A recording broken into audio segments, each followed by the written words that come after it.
سلام، سروشم. یه بازی تاسی میخوام بهتون معرفی کنم به اسم یاتزی. شبیه پوکر، شاید به پوکر تاسی هم معروف باشه. ساخت سال 1956، یعنی حدود 70 سال پیش، و بازی فامیلی گیم و پارتی گیم دور همی خیلی خوبیه. 2 تا 10 نفر هم میتونین بازیش کنین. بریم که چیدمان و اجزای بازی رو ببینیم.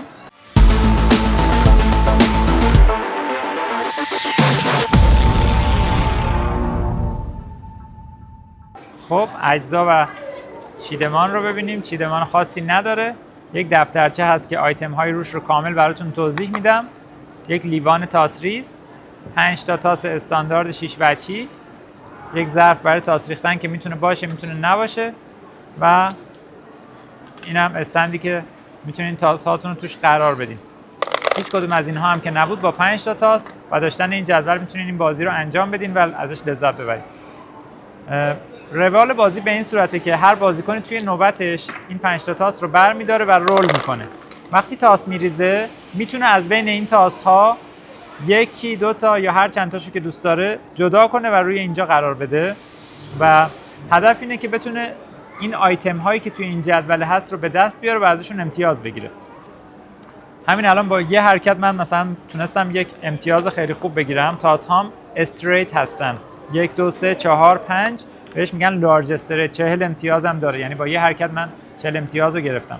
اما اگر یک شکلی بود که مثلا به دردم نمیخورد، فرض کنین همچین وضعیتی مثلا اگر بود، چیز خاصی نبود، میتونم مثلا 2 تا 2 از توش در بیارم. هر بازیکنی تا 3 بار اجازه رول کردن داره، یعنی میتونم بقیه تاس ها رو یه بار دیگه رول کنم. چیزی اگر به درد بخورم بود از توش در بیارم، به اینها اضافه کنم، یا حتی میتونم از اینها دوباره برگردونم با اونها رول کنم. در نهایت 3 بار اجازه تاس ریختن داره هر بازیکنی. من اینها به دردم نخورد، یک بار دیگه رول میکنم و مثلا 2 تا 2 دیگه اومد که به دردم میخوره. حالا بهتون توضیح میدم که هر ردیفی توی اینها چه چیزی هست و چه جوری به بازیکن‌ها امتیاز میده. پس هر بازیکن توی نوبتش 5 بار تاس میریزه، ببخشید 3 بار. هر بازیکن توی نوبتش این 5 تا تاس رو 3 بار میریزه و در واقع میتونه بعد از بار اول تاس ریختن 2 بار دیگه ری رول انجام بده، یعنی 1 تاس ریختن و 2 بار تکرار این کار. و هر باری که داره نوبتش رو به پایان میرسونه، بعد از اینکه 3 بار تاس ریختنش رو انجام داد با هر تعدادی تاس، یا یکی از این ردیف ها رو برای خودش پر میکنه، یعنی امتیاز به دست آورده رو روی مقابل اون ردیف یادداشت میکنه، یا یک ردیف رو باید خط بزنه، یعنی نمیتونید هر بار که تاس میریزید هیچ کاری انجام ندید، یا یک امتیاز یک جایی رو به دست میارید یا خطش میزنید و ازش صرف نظر میکنید. حالا بریم که این جدول رو کامل براتون توضیح بدم. پس بازیکن ها به تعداد ترن مساوی همه بازی میکنن و به اندازه آیتم های این جدول تعداد دورهایی هست که بازیکن ها بازی میکنن. حالا بریم روی جدول که براتون بگم که به چه صورت هست. ردیف اول که این جدول 2 قسمت داره، قسمت بالایی و قسمت پایینی. قسمت بالایی جدا توضیح میدم، قسمت پایینی رو هم جدا. توی قسمت بالایی مربوط به تاس های تکراری هست، یعنی شما از 1 3 تا بیارید، 4 تا بیارید، از 2 3 تا 4 تا بیارید.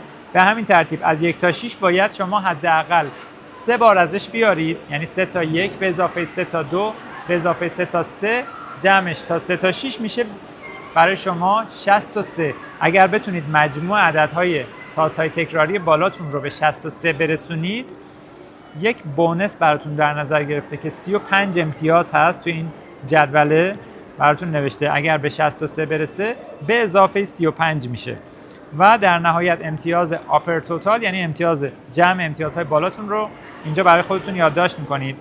و توی قسمت پایین جدول ردیف هایی که وجود داره، تری آف ا کایند مقابلش نوشته توتال. یعنی چی؟ یعنی شما اگر 3 تا تاس، فرض کنید که 3 تا تاس یک جور داشته باشید و 2 تا تاس متفرقه دیگه هم کنارش باشه، میتونید از تری آف کایند توتالتون استفاده کنید، یعنی 3 6 تا 18، ولی با اون 2 تا تاس دیگه هم جمع بسته میشه. 18 و 5 23 برای خودتون مقابل تری آف کایند میتونید یادداشت کنید. فور آف کایند هم همینه، 4 تا تاس یک شکل به اضافه 1 تاس دیگه تون میشه. یعنی اگر شما 4 تا 6 داشته باشید یک، به جای 24 25 مقابل فور آف کایند توتال یادداشت میکنید. فول هاوس یعنی شما 3 تا تاس یک جور داشته باشید و 2 تا تاس دیگه مثل هم، یعنی 3 تا تاس مثل هم، 2 تا تاس دیگه هم مثل هم. هیچ فرقی هم نمیکنه با چه عددهایی این وضعیت رو داشته باشید. 3 تا 3، 2 تا 4. این درسته. میتونه 3 تا 1 باشه، 2 تا 4، 3 تا 1 باشه، 2 تا 2. این به هر حال فول هاوس و امتیازش ثابته و هر تاسی که بتونید شرایطش رو داشته باشید 25 امتیاز میگیرید.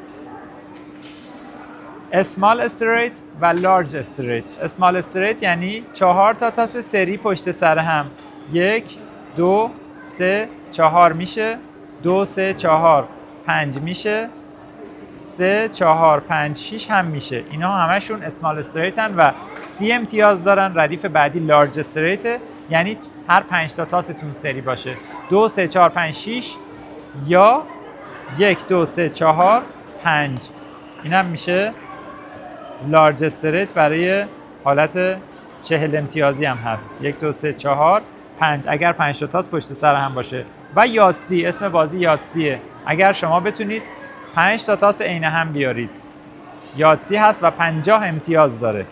اگر بتونید توی نوبتتون در حین 3 بار رول کردنتون 5 تا تاس عین هم داشته باشید، 50 امتیاز میگیرید.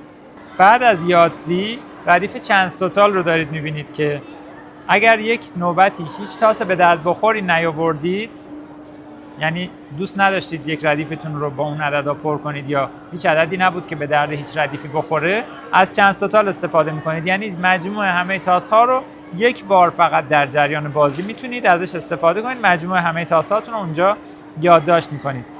و یاتزی بونس 100، یعنی اگر شما یک بار یاتزی آوردید، اگر دفعه دوم بتونید 5 تا تاس یکسان بیارید، این بار دیگه 100 امتیازی میشه و 3 تا جایگاه هم براش گذاشته. یعنی شما بعد از یاتزی 50 امتیازیتون 3 بار هم میتونید یاتزی 100 امتیازی بیارید که اگر به اونجاها برسید که دیگه بعیده کسی به گردتون هم برسه. زمانی که همه ردیف‌ها توسط بازیکن‌ها یا نوشته شد یا خط زده شد، بازی به پایان میرسه و مجموع بالا و پایین، بونس و هر چی که هست حساب میشه و برنده بازی مشخص میشه. جزء بازیایی هست که خیلی ساده هست و شما میتونید با 5 تا تاس و پیدا کردن این دفترچه، پرینت گرفتن یا کپی گرفتن از روش، این بازی رو بارها انجام بدید. حتی میتونه خیلی هم همراهتون باشه، پورتبله و میتونید تو مسافرت و همه جا هم با خودتون داشته باشید. مرسی که ویدیو رو تا اینجا نگاه کردین. اگر سوالی یا نظری در مورد بازی دارین برامون کامنت بذارین. اگر بازی خاصی هم هست که شما دوست دارین ویدیوش رو ما براتون تهیه کنیم، بهمون بگین، با افتخار توی کانال قرار میدیم. امیدوارم تندرست باشین. خدا نگهدار.